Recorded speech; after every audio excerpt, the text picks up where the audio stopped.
Hi, my name is DonYe Taylor, and I believe the future of artistry is product.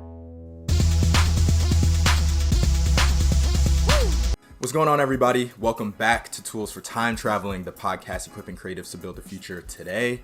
I'm Gavin Guidry, creative director, and I think after this conversation, aspiring creative philosopher. That's what's up.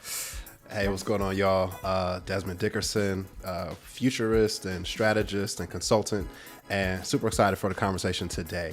We are talking with content creator and marketing consultant and creative philosopher, DonYe Taylor. So great to have you on the show today. I am so happy to be here.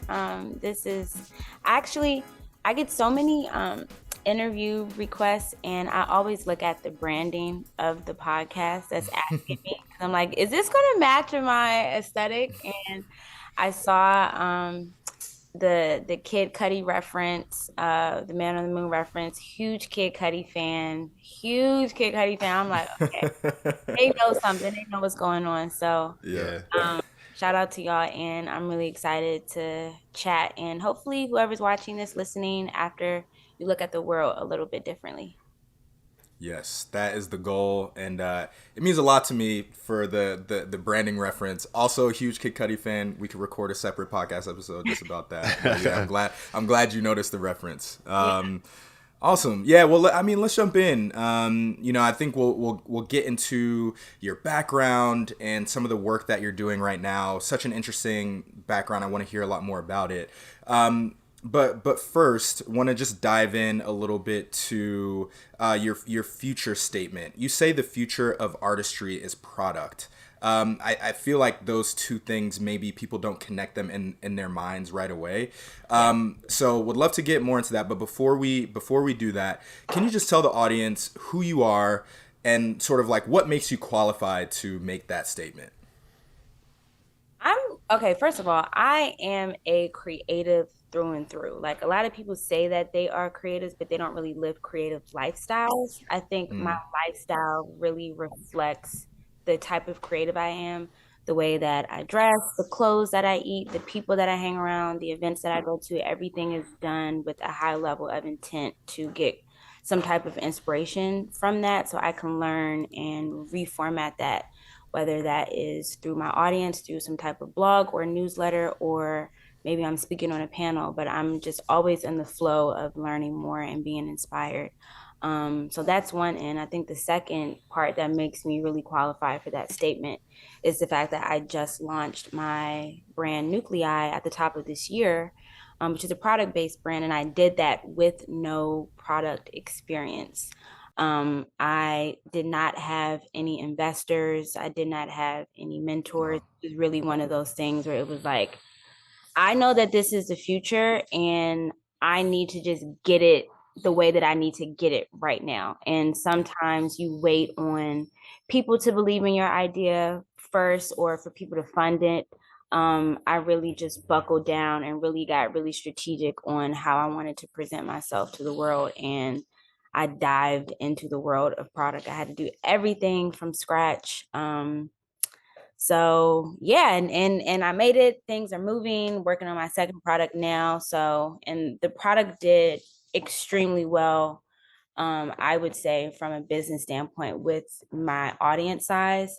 I only had about 60,000 followers at the time when I dropped it. And I was able to sell 20% of my inventory within the first day. So I think that just speaks to, number one, the need for products that are multifunctional and that make sense. And people just want things that are unique. Everybody's trying to be different in some way, shape, or form. It's kind of like everybody's rebelling against being the same because we feel like so much is the same. So anything that a person can attach to themselves that makes them that much more unique, I think people naturally gravitate towards too. And yeah, I think that's what makes me qualified. I would say so. A hyper creative in every sense of the word, just bringing all of the things that you do together and making more creativity out of it. And that's what we need. Really, the goal of the podcast too. I mean, the tools for time traveling are tools like you've made, like products that you've made to get us to the future and help creatives, inspire creatives to help us get to the future as well. Yeah. Question for you: what training? I mean, it sounds like you're self-taught for the most part, but what training? What's been the most important in your development of your expertise and your creative voice? So I've had no formal training of any kind within the creative industry. I actually went to school for healthcare management. Um, Wow. that's what my degree is in. I taught myself Photoshop in 2009 because I wanted my MySpace page to look different. So I've like going back to this idea of how can I make myself look different, or how can I make myself stand out? I've always gravitated to whatever creative medium could help me do that at whatever point in my creative career that I was at. So even before then, I was designing MySpace pages. That was like my first ever like side hustle and being able to sell my taste level. And that was in middle school. So like 2007, 2008. And I just kept expanding and compounding on my creative interests. So I think I just got a lot of natural training from life. I say all the time that I feel like my life is like Slumdog Millionaire, where you're going through things and you're doing things, but you don't know that that life situation is the answer Yeah. on the test 5 years later. So I've Love had that. no formal education, no training, and I think the desire to always be more and to be unique has really just driven my pursuit in learning new knowledge and immersing myself into that space.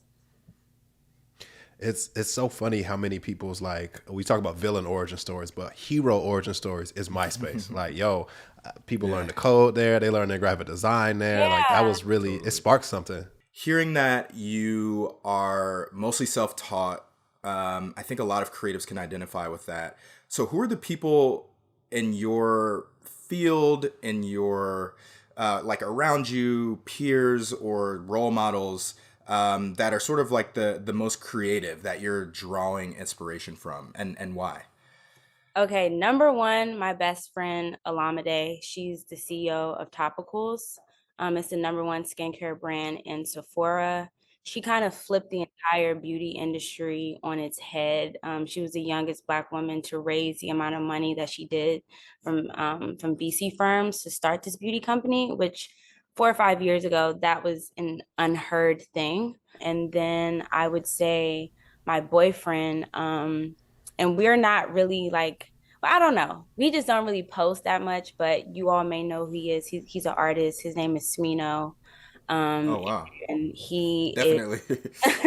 yeah, he inspires me so much. He is just so talented, and the way that he authentically creates it makes me not feel crazy for wanting to do the things that I want to do. And he's just so supportive. He says all the time he's my biggest fan, but I think those two people in my life really keep me going and thinking about what's next and making sure that I stay true to who I am.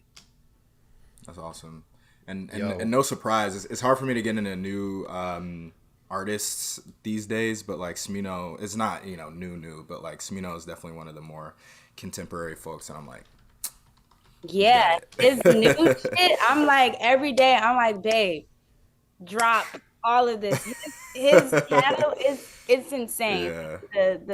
His output level, like how quickly he can make something of great substance is something that needs to be studied. So he's definitely pushing me to just make more quality Mm, things at an efficient pace. Um, yeah.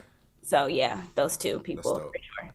yo, Pro Freak is such a banger. Like I listen to that His song songs like age so well almost too. every day. I Hmm. love that song so much. That and I Won't Tell with Baby Rose. Like we don't need to Mm. go and focus on him too much because we talking about you today. But hey, I just had to mention like those songs are Yeah. such bangers. Yeah, no, I get the same way when I talk about his music. I love his music. So yeah.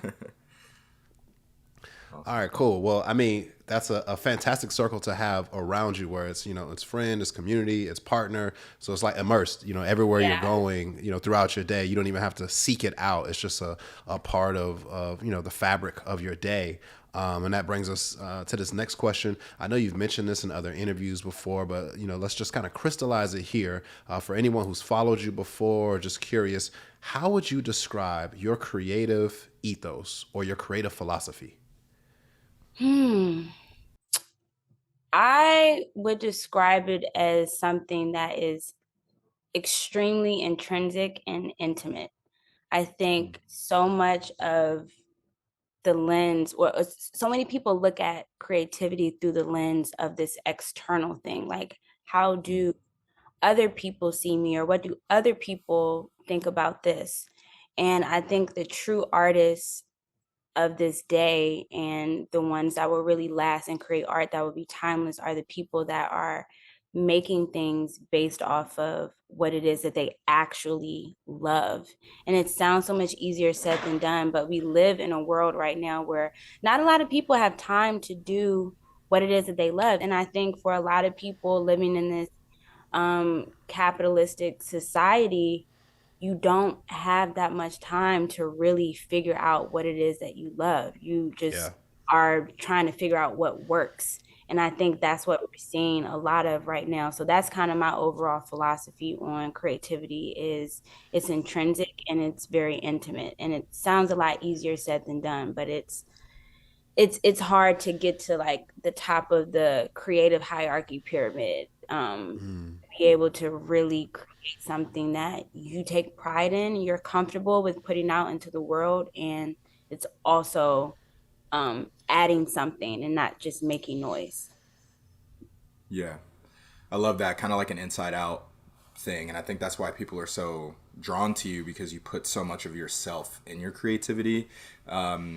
And I think that, yeah, in today's society, that's what people want to see from creators and creatives. They want to see that those intimate details, sort of like you were talking about. So I think that's great advice. Awesome. So now I would love to jump into your futurist statement. You're saying that the future of artistry is product. Can you explain what exactly you mean by that? Absolutely. So I think with the traditional business model of artistry, and we can just use, let's just say like Andy Warhol or a Basquiat, for example. The traditional model is you are an artist and you create something, whether that's a print or a photo or whatever. You may multiply on that, so you may make prints of your prints, but nobody's really productizing the artist part of it. And I think the artists that are able to do that at a high scale achieve a different level of wealth. So if you look at Virgil and how he kind of flipped the creative business model upside down, it's like, I'm not just making merchandise, I'm making a brand that has objects and products that I can sell at a retail level. You think about his book that he created, with Nike, Something's Off. That's like one of those books that's in pretty much any creative space that you can think of, but Yeah. that is a product. So getting creatives to look at who they are and productizing it so that they can scale and really get that creative cushion financially and mentally to be able to create good art. Yeah. And then building on that, what are the qualities of a good creator product? And before you because I think maybe this question wasn't in the dossier. I don't want to put you on the spot too much. We actually did an episode related to productizing, and making products out of creativity, and so we sort of constructed this context map, of what, like, of qualities that are needed for good creative products. I'm gonna read some of them off to you. Maybe you can use those as like as some Yes, of your please. examples, and Yes. just sort of like I was gonna expand say, on it. help me out. Help me out. So the first one is creating direct connection. So the product is able to create some sort of direct connection between the person who's making it and an audience. Exclusivity is another one. You brought up Virgil, and so we all know about exclusivity. Utility, it has to provide some sort of like utility in the hands of the people who are going to buy that product. It should be tech enabled, and then it should be rooted in just like sort of like youthful energy as well as education, and then passion is another piece of that too. Yes to passion. The only thing that I would add to that, and I think this is the qualities of a great product from a creator, is if your product can change behavior or alter behavior. Mm. I think when you look at Virgil's products, or even, okay, I don't like using the same example. Let's say Kanye West, for example. Mm-hmm. The reason why his Yeezy shoes were so incredible in the marketplace is because when you bought a Yeezy, you felt like you had to change your entire wardrobe. Like you felt like you had to buy Yeah. other clothes to go with your Yeezy shoe. Like that is a product that I think changes behavior and it changes the way we think of things. Even Yeah. MacBooks or iPhones, those are all good products that change behavior. And I think that is a quality that I believe is really important. And even with my brain bank that I launched, like I Yeah. wanted to get people to change their behavior around ideation. When you go to write down an idea, or even if you think of an idea, sometimes it's not prompted as easily, but I wanted to create a product that could change how people think about their imagination and how they actually like write down their ideas and think outside the box. Yeah, I think there should be a word for this. I don't know if there is or not, but there should be a word like exactly what you're saying, that it shifts the way people act, like a paradigm product or something. Like once this launches, once you acquire it, you're doing this differently now. It kind of reminds me of what, I don't know how much you follow sports, DonYe, but like Cam Newton on his podcast, he's been talking about like game managers and game All I know is changers. that people was taking photos of him in the airport. That's the Yeah. girl. Oh. That's the girl perspective. He essentially was talking about sports, and he was saying how certain people are game changers and people are game managers, right? And a Yeah. game manager is like they're gonna do what's right and they're gonna move things along. Yeah. But a game changer, like you're doing it in a whole different way Allen now, a whole Iverson, new game way. changer. There you Game go. changer. Exactly. Yeah. Exactly. And Exactly. Yo, you Yes, really I see DMV it. for real. And I am. game changers is a design thinking principle too. So it's all full circle here. We're talking about game changers in every sense of the word, for sure. All right. So as you're thinking about this future, right? This future where artistry is really defined or just very much interwoven into product. What are the signals of today that make you feel that this is the future? Like, what is anyone doing this already, or are there like little inklings where it's happening? And you're like, see, these are the breadcrumbs. Besides you. I would say the number one thing is just I would call it like content inflation. This inflation Mm, around the content industry and social media. So it's like kind of like the dollar bill, like the worth of the dollar is not what it was 10 years ago. And I feel like the worth of a digital audience is not what it was worth 5, 10 years ago. Like you can have a million wow. followers, but if you cannot gather people to change their behavior or to do an action besides the base action of double tapping or following, then there's no real measure to success. So I see, followers and engagement, all these metrics starting to mean a lot less. And what people Mm, are going to be looking at is how much buying power does your audience have? Like people are going to be wanting to know what those back end numbers look like. Like yeah. how are you selling your product? Do you have a course that you sell? How many courses are you pushing? Even when I started my newsletter 2.5 years ago, it was because I predicted that people wanted to be connected in a different way online, and people are not going to feel comfortable with these platforms having full ownership of their audience. And I think now that we've had some time to sit with these platforms, we know that they can crash at any moment. Even the way that Elon Musk just came and took over Twitter, it's like, hold on, like these social media networks are not Mm-hmm. as sacred as we thought that they were. And now, like when it comes to a product-based business, is something that again is a little bit more intimate and it takes a little bit more time, and it's a true level of testament to the type of community that you have and the talent level as well as the grit as well. Love that. Content inflation. That's another philosophy right there. I don't know. Have you That's a bar. Yeah. started pushing that out yet? I have so much written down. Like, I really want to turn To Whom It May Concern into like a book, like a coffee table book, and just Yes. because the rate at which I come up with terms now is almost like insane. Like, so I'm like, I'm just trying to batch it and put it into 100%. one thing because I don't Yeah. want to oversaturate or for it to lose its value. But yeah. Yeah. Nice. No, I love that. I love that. So what does this mean for creators, right? So if making products out of your artistry is kind of like you're saying this antidote to content inflation and oversaturation, like what should creators do with this one? And we were talking about game changers just a second ago. How can this be game changing for creators? Like, what's the direct results of it? Direct result, more money, more flexibility. When you have a Okay. product, it kind of makes you the captain of your own ship versus if you are solely on the internet, you are the product. Like Instagram is free because we are the product. Versus Hmm. when you have your own product, you're able to like flip it and be like, no, I'm not the product anymore. I'm the captain. And I Yeah. think when you are the captain, you're able to strategize a little bit differently and it's a lot less stress. Well, I'm not gonna say it's a lot less stress. It's a different type of stress. I will say that I'm no way saying that having your own product and having your own brand is easy.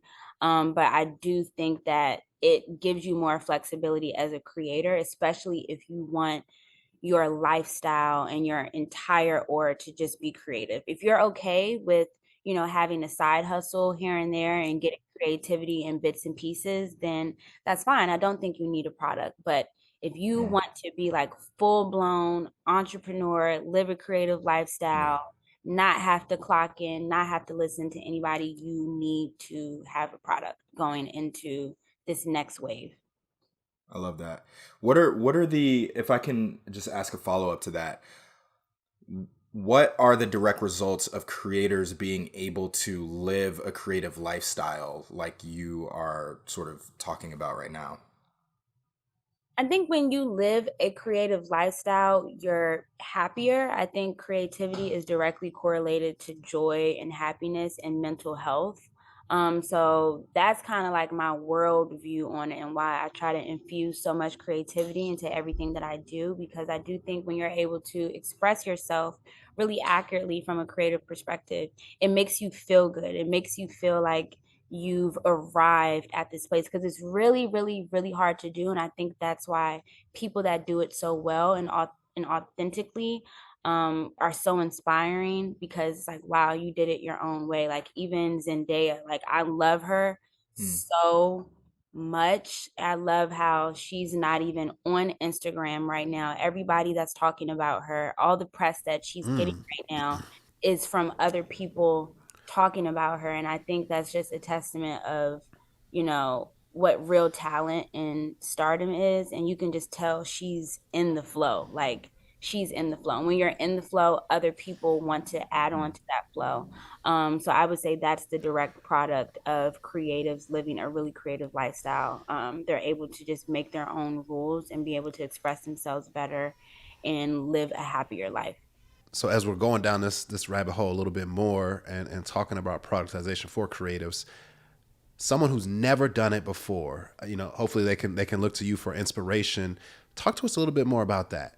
How can creatives that haven't done anything with products before, whether digital or physical products, how can they start to incorporate product design principles or activities into their creative practices? I think the first thing I would say is to be a consumer. I think before I started building Nuclei, I started being a little bit more intentional with the pieces that I put in my home. I'm like, what is it that I think is fly? Because I feel like I'm my worst critic and my best critic at the same time. So if something can pass the DonYe test, then I know it's good. So I would say to just start off by being a consumer.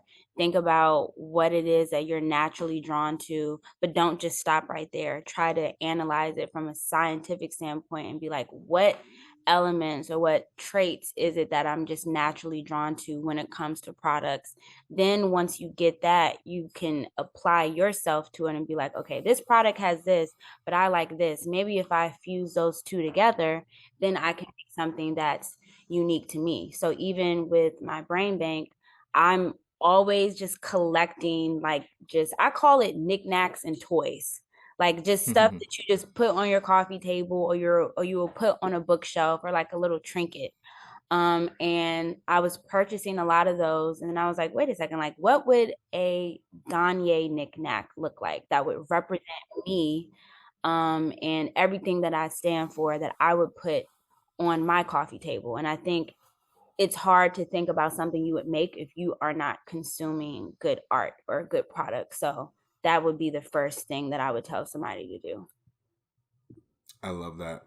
Yeah, we kind of bring it up as like being a cultivator or even just being a fan, and it's sort of that same Being a thought. fan is so rare nowadays. I talk about that all the time. Like, Yeah. like this whole idea of being too cool, I think, has made people less fans of things. Like, people don't want Yeah. to be fan, and I'm a fan. I say all the time, and I will blatantly say, "Oh, I'm a fan of this. I'm a fan of this," because I Yeah. genuinely love it. And when you love something, you're able to look at it from a different lens. So yeah, bring back fandom. Yeah. Bring back fandom. So Yeah, for the real. interesting thing of that is I feel like we need less standum and more fandom, right? Standum Because the is like, stands are crazy. They're yes, crazy. Yeah, they it's Fandom are. is admiration.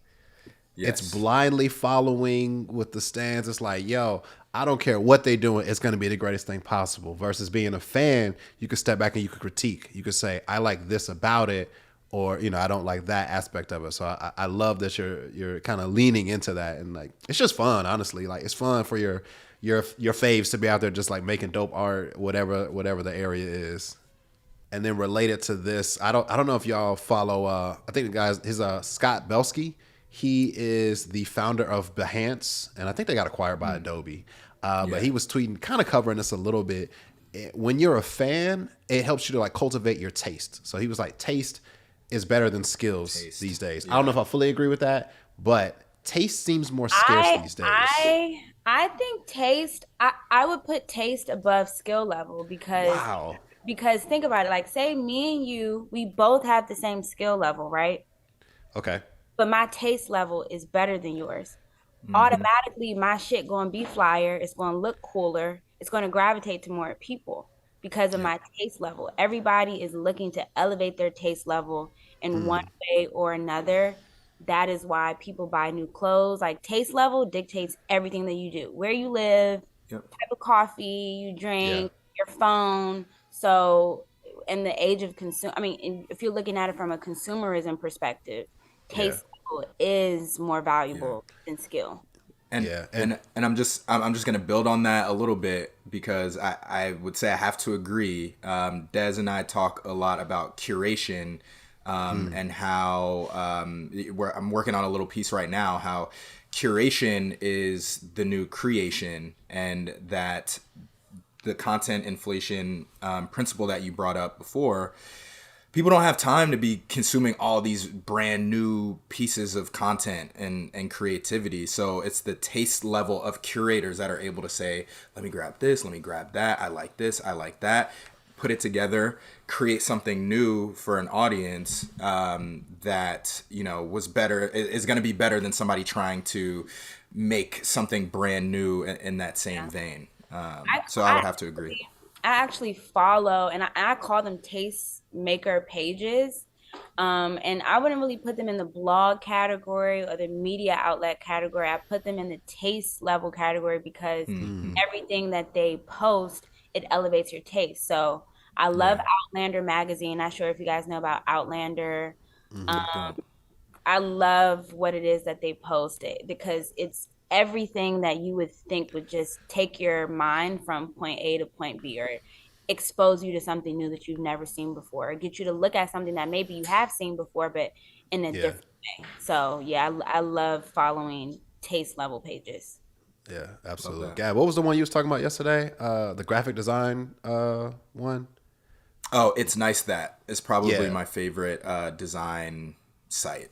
They're the best. They're I such gotta good, I such good gotta add references. that. I gotta add that to my feed. Yeah, no, Yeah. they're good. And I'll add Outlander too for sure. And then We Transfer has like a branded content Yeah, channel. I'm forgetting what it's called, but their branded content is really like Yeah, surprisingly even good. even with their interactive elements on their website, like it's kind of like Google when Google like remixes their website for like a certain Yeah. holiday, like you want to go on Google see what the Google banner is. I feel like WeTransfer is always doing cool things like that to re-engage their audience. So yeah. for sure. Well, I love the direction this conversation is taking. Love talking about fandom. I think the cool thing about fandom is that we've uncovered in some of our past conversations as well is that advancements in technology are actually making it so that fans are able to participate with their favorite creators and artists, which is a reason why fandom is great to be a fan, and it's great to build that fan base. And so just kind of like going in that direction of technological advancement, what technological, or it could be cultural as well, advancements would need to occur in order for your prediction to come to fruition. This prediction of artistry is products now. That is a great question, and I'm gonna say I don't think it's a piece of technology because I think at the common denominator of technology, it's people. Even if you think about Chat GPT and how they just created the video version, Sora, it can be intimidating for a creative because it's like, wow, like they can outcreate me. But those things only work if we input something into them.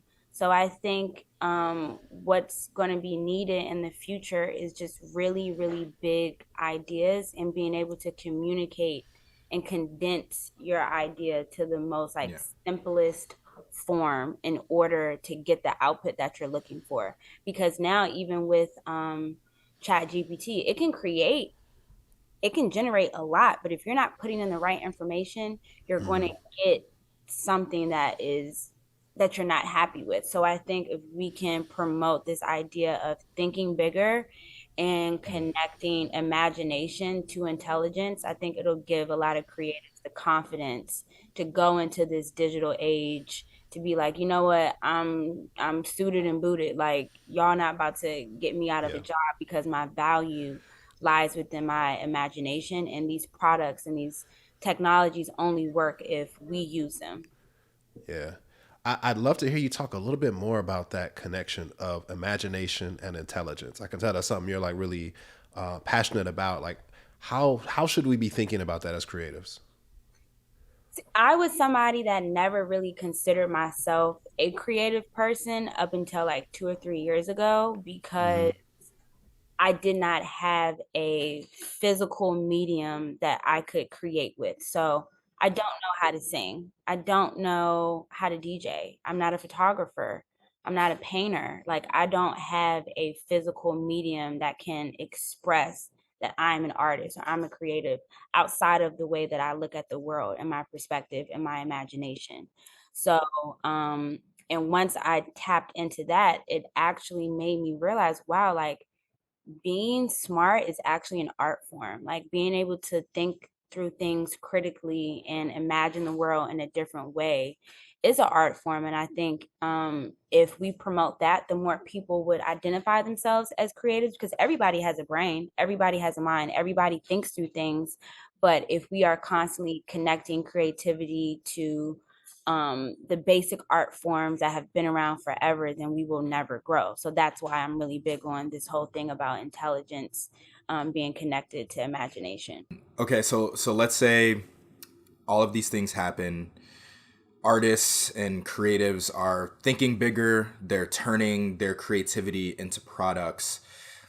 What does artistry look like in the future? So let's start at 3 years, and then we'll take that to a decade. So I see social media influencers doing museum galleries of their content straight up. Hmm. Like that is something that I see at like a very very basic level, people just starting to look at the way that they live their natural lives as an art form, regardless of the format or the medium. The art is going to lie within the way that they live their lives and how they see the world. So that's what I see. I also see a lot of science coming into the forefront of everything and being infused with everything. Even Beyonce's new hair care line, Sacred, she's really using the word science and using words like scientific to kind of say that, you may not like me, but this works. And I think that's why I love science so much, because it's something that's always true. And I think in a world where you can wake up one day and people are saying the sky is red, and just because it got 1,000 retweets, now people believe the sky is red. Science will debate that and be like, I don't care how many retweets you got, who's following, whatever. This is a true factual statement. And I think as things become more fickle, we as people look to things that can really ground us and have us rooted in something that isn't that shaky. So those are two things that I see like in the near future for science. Like, I mean, not for science, for creativity. People being more involved in creating art based on their lives in different mediums, but also infusing science into what it is that they make. So that's the vision for the like near future, like the next 3 years. Is there anything that you're like sitting on us like a decade from now? This is what it's gonna be like. Just any like wild prediction you have or anything that's like, yo, this is gonna be a complete shift from what we know. I think we're going to just see everything go smaller and more meticulous. Even music festivals, I think they're getting smaller just in general. Like this past year, this was the worst selling year of Coachella ever.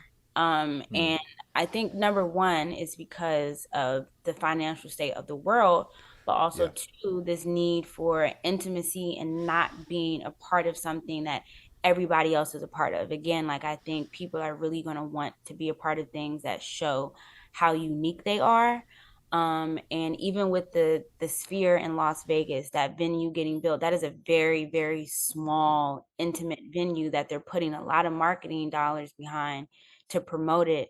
So I think everything's just going to go inward and more intimate based instead of just massively scaled. Even Solange today, she dropped, I called my friend because she had sent me like a postcard in the mail for this event that she was doing. And it blew me away because I'm like, people always are just sending emails for invites, but to get something physical in the mail that says your presence is requested outside of a wedding, because I think we reserve that type Yep. of that feeling for weddings or things like that. But Solange just dropped a postcard pack today with photos of herself taken by Renelle. But she's Shout promoting out this Renell. idea. Shout out Renelle. I love Renelle. I love Renell. She has now created, and again going into product, like Solange last year started promoting product with these wine glasses. Beyonce now with her hair care line, but Solange just recently launched these postcards that you can be able to mail to somebody that you love or get mail from somebody that you love, just to bring back that feeling. But I think those two things, it kind of combines the intimacy level I was speaking about and the Yeah. uniqueness. So to open up the aperture here a little bit as we near the end, who are the innovators you feel are having the biggest impact on shaping the future of creativity? And this doesn't have to just be product; it could be any facet whatsoever. Like, who are those innovators that you feel are just driving us all toward the future?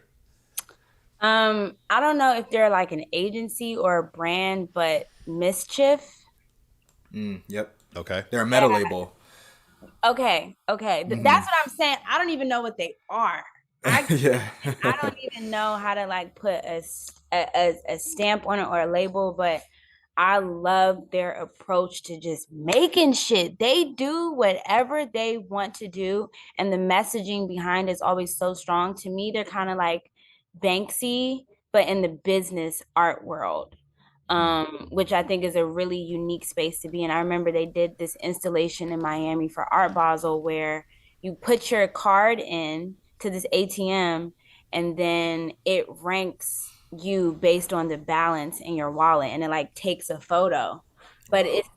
it's just an interactive it just gets you to like look at things differently because there's some people that went up to the ATM, they're dripped in all of this designer, they look Mm-hmm. rich, but they bank accounts zero. They don't got nothing in there. And then even on the opposite, it just makes you look and be like, wait a second, like what does this person do? It was like a kid that looked like he was like $19.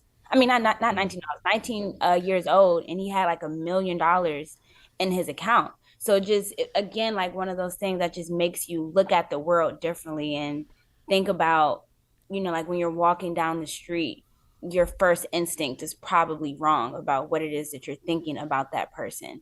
But I love things like that. Somebody else that I love, I just think she hard, Yoon Ambush, just how long Mm-hmm. she's been in the game. Like even during the blog era, her making those cabal necklaces and just being able to constantly evolve and shift her brand and her positioning to reflect the current times. I think that's something that's really hard to do, and it's just a testament of how well she's able to forecast the future. One more thing. I can't believe I forgot to ask you this until this point. I think it was Monday. You were at the White House. Tell us more. Yeah. I was at the Are White you like House. what's good? Are you like the official creative ambassador to the U.S. now? Like what's up? We're in talks about that actually. So somebody and I shout out to my network and my community, everybody that follows me. Like I don't have a lot of followers. Like I'm not in the hundreds and hundreds of thousands yet, but the people that do follow me are some heavy hitters. I will say that. So I got a DM about a month ago, and it was this guy basically telling me that he had given my Instagram to his friend that worked at the White House. And I'm like, okay, like I don't know what this is for. Long story short, we get on a call and they're like, look, we are the Office of Public Engagement, and just straight up, we want to make the White House cool from a creative perspective in the creative business world. And we need your help to do that. So it started off as a consultation type conversation, like figuring out what we could do to kind of gather a good group of people and how we can connect it to something that's actionable. So we landed on this idea of doing a roundtable at the White House with some entrepreneurs, just so that the administration can hear about what it is that we're going through and the challenges that we face every single day. And they also had other people in the room, such as representatives from the U.S. Patent Office, so telling us about trademarking, and not like the information that you can Google, like information that's like, yo, you telling me this is about to change my life today, like providing legal resources and uh trademark attorneys to help you with your trademarking process, letting you know what's trademarkable or not. The United States does not have a lot of patents on the U.S. patent website that are submitted by Americans. So many of the patents are Wow. submitted Didn't even by know that. people that, yeah, I think it's like a 50-50 split, which is crazy Wow. because it's the U.S. Patent Office. So it just goes to show that when it comes to innovation and creating new things, America is not really at the forefront like we should be. But I also think it's because we prioritized money. We live in a capitalist society, and I think it's really hard to be able to think about things that can change the world or the future when you're focused on how you're going to eat within the next hour. So, yeah, just creating discourse and conversation around that to get the administration to just think a little bit more differently about what our innovators are going through and how they can assist us with different loans and grants so that we can stay on this innovative path and really push America forward as it relates to creating new things and being at the forefront of business and product. That's dope. That's really dope. I'm happy you got to have that experience, and that your influence is now like reaching new audiences and new rooms. 100%. I'm like, I feel like I have reached like a little plateau because I had Yeah, took so much time off last year to work on Nuclei. It's hard to be in two spaces at one time. So I get yep, when artists are in album mode. It's like, look, I'm off the grid because I got to be yeah. here. So was off the grid a little bit last year, but it feels good to be back in the field, doing interviews, talking to people again. So yeah. Yeah. Well, hey, we're honored that you spoke with us, after being in such 100%. esteemed company earlier this week. Just to kind of summarize some of the insights that you shared with us for the listening audience, the viewing audience. As a creative, it's key to always immerse yourself in newness and focus on solving problems, and use that to spark the creativity of how you address other problems throughout your life. With that, it's also important to have that community. Surround yourself with other creatives. You can learn from them, you can grow with them. They introduce you to new ideas and new concepts, and vice versa. But it's also important for us all to understand that what had value yesterday isn't necessarily what's going to be valued in the future. And a big component of that is content, right? Content inflation is an experience that we're going through right now, as DonYe was mentioning, in which, you had an audience before. The clicks, the likes is what matter. But going forward, it's going to be, how do you move that audience into action? Whether it's buying a product, attending an event, going to a webinar, how are you influencing the things that they do, as opposed to these people, just following you and watching what you do? And the key to that is productizing, right? If you want to move beyond creativity as just a side hustle, it all comes down to productizing your expertise, your creative endeavors, your creative ideas. That gives you more money, more flexibility, and moves it from you being the product, if you're always on Instagram or these other channels, to then the product being something that you have set aside separate from you, and you don't have to basically take all the lumps of being the product, and centering yourself in all that you do creatively. Yeah. So I'll pause there. I feel like that kind of captures everything. If there's anything else that you want to leave the people with, any notes, I'll let you take it there. I feel like I should do like a mic drop situation, but honestly, I'll just leave the people with just consume great art. Just consume just great things in general. Oh, sorry, that was so loud back there. But I think that people should just be more intentional about the art that they consume. I made a tweet the other day where I was like, that video of the woman, it was like a 50-part series where she was talking about how her husband like lied on her, how she found out her husband lied. I was like, I'm not even pressing play on that. Like, why would I think? And that's no shade to anybody that watched it, but why would I taint my like lens with Yeah, something like that for pure entertainment purposes? That's the thing. It's Yeah. like you can be inspired or you can be entertained, and I like to do both at the same time. It can entertain me, but if it doesn't inspire me, I'm sorry. It's just vanity. It's serving me no purpose. So that's what I would leave the people with. Try to consume as much great art that is both entertaining and inspiring at the same time. Awesome. Well, I mean, you said a mic drop moment. I think you've had a lot of mic drop moments throughout this entire conversation.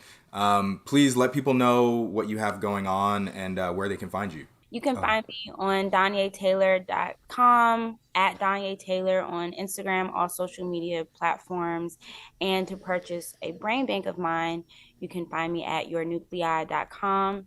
I did want to drop like just like a quick sneak peek into the future. I am working on a creative IQ test that's going to be launching ooh, Nice. on Nuclei, hopefully within the next month. But I was working with a software developer and a psychologist to develop a Ooh, creativity quiz that um, gets you to extract your creative DNA and figure out how you can use your creative DNA in your career endeavors. So, really excited about that. I I think it's love going that. to really blow people away, kind of like a creative horoscope, so to speak, but Yeah, yeah. very, very detailed. Took a long time, but this my way of infusing the intelligence with the art once again.